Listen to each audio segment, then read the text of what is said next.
The Sign of the Times, episode 614, from this undisclosed, dark, dreary day. On undisclosed, dark, and dreary day, QT would be fascinated with the weather patterns because he loves the weather. He's a member of the weather club. For the people that love the snaps, there's Chicken Bob. He is not a fan of dark, dreary days, but here we are at an undisclosed one. The JB Moonshine, no longer the Roman Reigns of the Pacific Northwest. He no longer takes 6 months between title defenses because he lost his title to the Party Goblin. He's probably walking around begging people to acknowledge him, and no one will. Or JB. JB's wife probably walking around thinking everyone's T-Rex or something. She's so distraught. Outback Jack, if he was here, would say, "Sorry about your luck, mate." And JB would just say, "Just acknowledge me, Outback." Pamphlet for the Sign of the Times. Ever show me pamphlet? Demon and Bunny coffee. That'd be a delicious coffee to have on a dark, dreary day like this one here. Look how dark and how dreary that day is.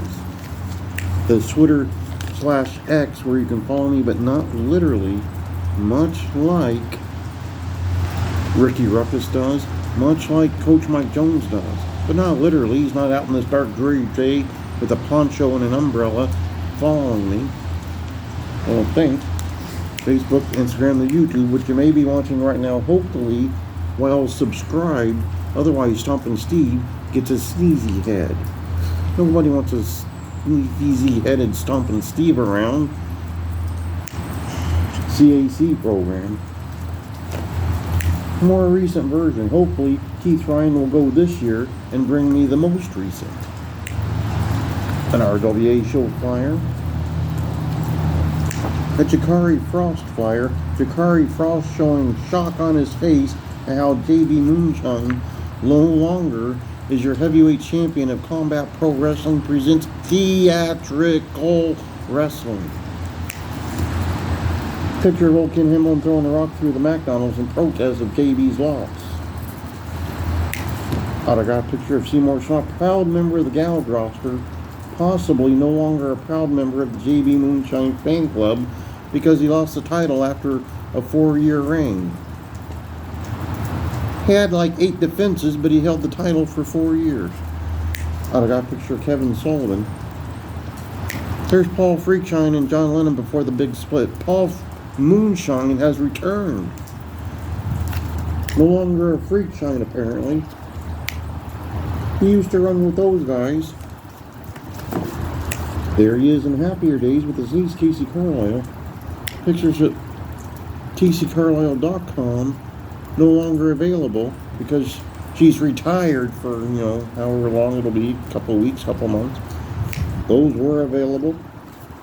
If you were old enough, you could get some of those. Some of those where she was taunting her cousin JB, said, "You only had one, look at all the ones I had." There's one where she was champion for many years. There she is. Those were available. If you were of a certain size. QT's favorite.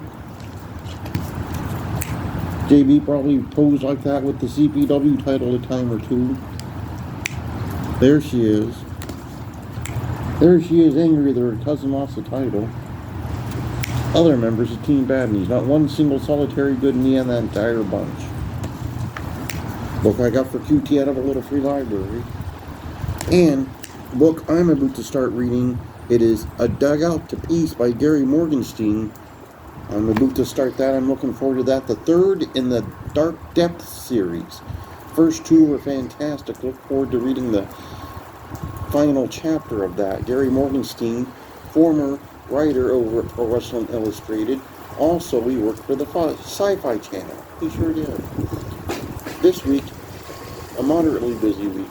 On Sunday, no Turnbuckle because our guest had flight delays, which caused him to land many minutes into what would have been the interview. So we have to reschedule. Coach Mike Jones probably went to a birthday party, had a slice of cake and some apple juice, and then looked out the window and said, "What a dark, dreary day this is." Monday, pretty much looking free. Tuesday's pretty wide open. Wednesday, maybe I'll watch some old episodes of The Bionic Woman. That was a show that really happened. Thursday, not too much going on. Next Friday, we have on the show Pandemonium. Pandemonium out of the Denver area. She assuredly is deathmatch type of wrestler. Hopefully the good son doesn't challenge her to a match on the spot, but he might. But to review and add, because I forgot something, Sunday our guest had flight delays. He was stuck on an airplane when the show was supposed to start, so we have to reschedule. And that was MK Bandit. But we'll get him back on Monday, pretty much open. Tuesday, we have a Buddhist special. Tom Simon, who we've tried to have on twice now and ran into technical difficulties, will try for the third time. We hope to get through the interview. Good son Andrew will be on there. We'll be talking to him. He's a promoter, referee, ring announcer, lifetime member of the CAC.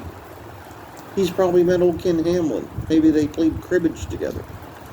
On Wednesday, maybe I'll watch some old episodes of The Bionic Woman. He was a spin-off of The $6 Million Man. Thursday, pretty open. Next Friday, that's when we have Pandemonium. Pandemonium. But pretty much from this undisclosed dark and dreary day, episode 614,